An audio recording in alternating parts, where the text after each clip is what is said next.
MSNBC hosted a focus group of women in Wisconsin after Kamala Harris's first campaign rally for president there. How do you perceive Vice President Harris compared to President Biden in terms of competency and experience? I think she's worse. She doesn't even know what's going on at the border. Right. And that's what she was supposed to be doing. Reporter Elise Jordan then pivoted to a potential running mate.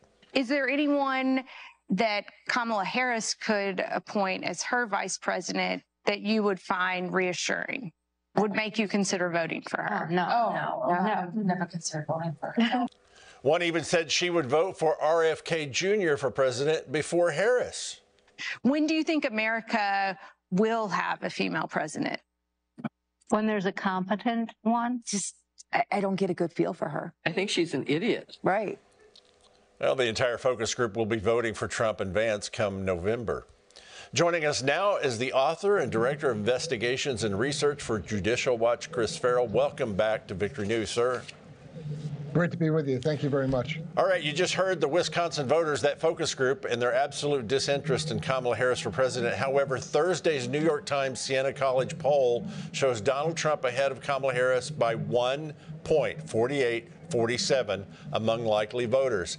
Is this a tougher race with Harris now replacing Biden?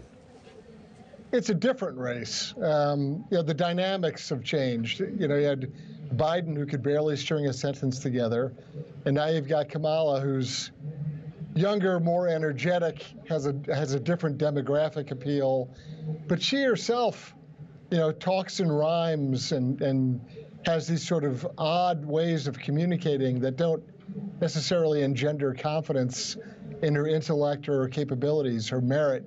I'm hard-pressed to come up with one accomplishment she has had in the last 3.5 years. All right. Well, the National Review is reporting over 90% of Kamala Harris's staff left in the last 3 years you referenced, according to the watchdog group Open the Books. Why do you think that is, and how will it go with the stakes now that she's going for a higher office?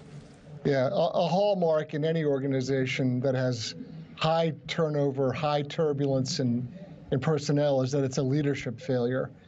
So that kind of disruption, that kind of very destabilized environment where people bail out fast, where there's high turnover, all that points to is poor management, poor leadership, poor organization.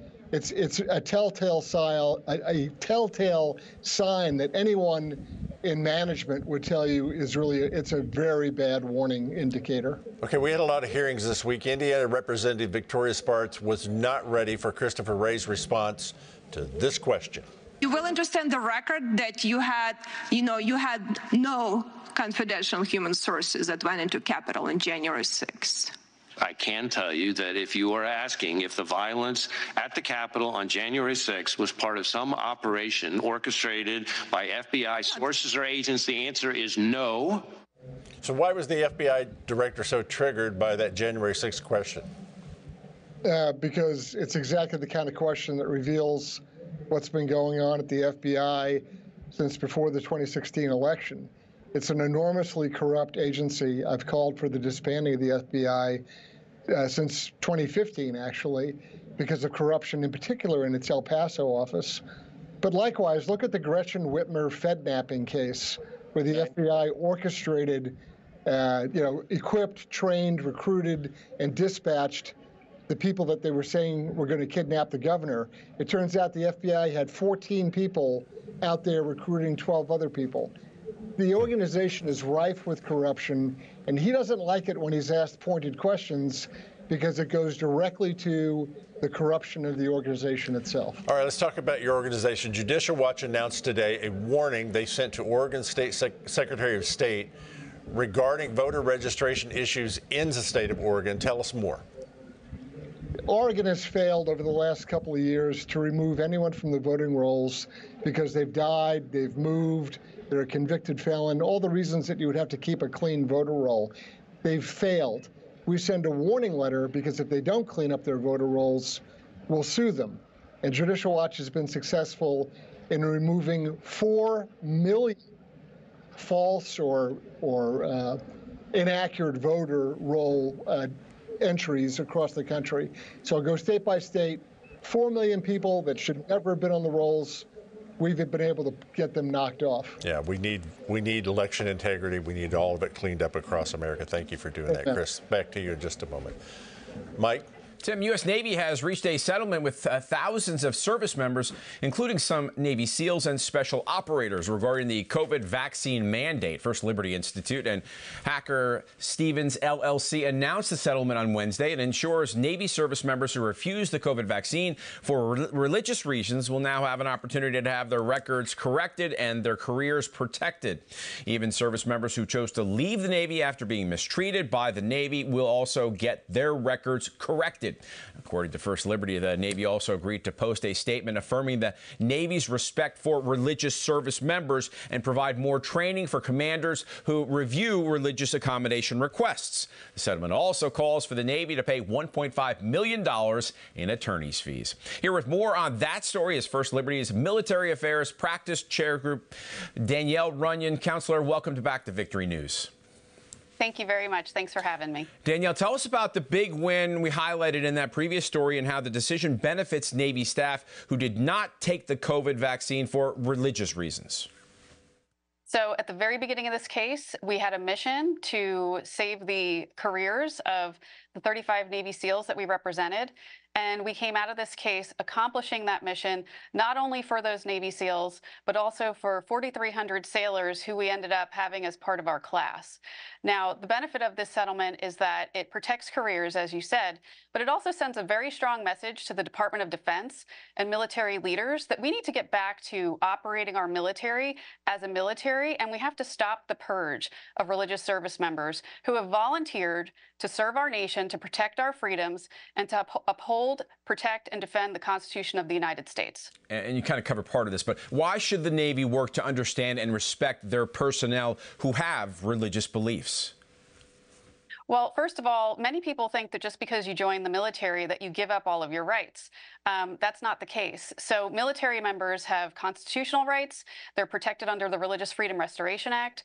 And our military regulations very clearly adopt the Religious Freedom Restoration Act. So it's incumbent upon the military to protect religious exercise, and they can only avoid doing that when they demonstrate that there's a compelling reason for doing so. And in our case, there was not one shred of evidence that there was a compelling justification for requiring religious service members to get vaccinated. You know, recently, First Liberty gave 3 Navy SEAL clients awards for their service and strength. Can you tell us about that story? So because we've been living with this case for the past 3 years, and we saw the coercion campaign that our clients had endured, really the horrendous discrimination that they put up with after dedicating their lives and commitment to our country, it was incumbent upon us on behalf of all Americans to give 3 of our esteemed Navy SEALs, on behalf of all Navy SEALs and all class members, an award, just thanking them for their steadfast faith and for their commitment to service. And that we just appreciate them. That's pretty awesome. Now, you also have been defending a dog tag maker called Shields of Faith, who provides scriptures, Bible scriptures on dog tags. Give us the very latest on that long-fought case. So finally, we've moved past the government trying to dismiss this case. Many of our claims still stand. So right now, we're in the thick of discovery. We're moving on. Our trial is set for February of 2025. And we're very excited because we think that we're going to secure a win in this case. Shields of Strength is extremely valued by service members, by chaplains. They've given over 4 million dog tags, whether those be paid for or donated to service members. And for the military now just to say, well, you know what, you can't have religious scripture associated with one of our insignia is just wrong. And we're going to make sure that that we get a good win in this case. Good. Now, Danielle, any cases you are working on now at First Liberty we should look out for? Yes. So we have one case. We're awaiting a decision in the Eastern District of Texas. This is the case of Major Jace Yarborough. He's a reservist, and he engaged in speech in his private capacity. This was during COVID at a retirement ceremony for a friend. And simply because he referenced Solzhenitsyn, he was speaking from a position of faith. He basically was told by his command, he was punished. He was given a letter of admonishment, and now that's going to forever be on his record unless we get that removed. So our case is about the fact that the military can't just reach out and exercise its jurisdiction over civilians. And also, even if Jace was speaking in his official capacity as an active duty service member, that his speech was just fine. It should be protected, particularly when the speech of others speaking in more ideological fashions, that's accepted by active duty members in uniform.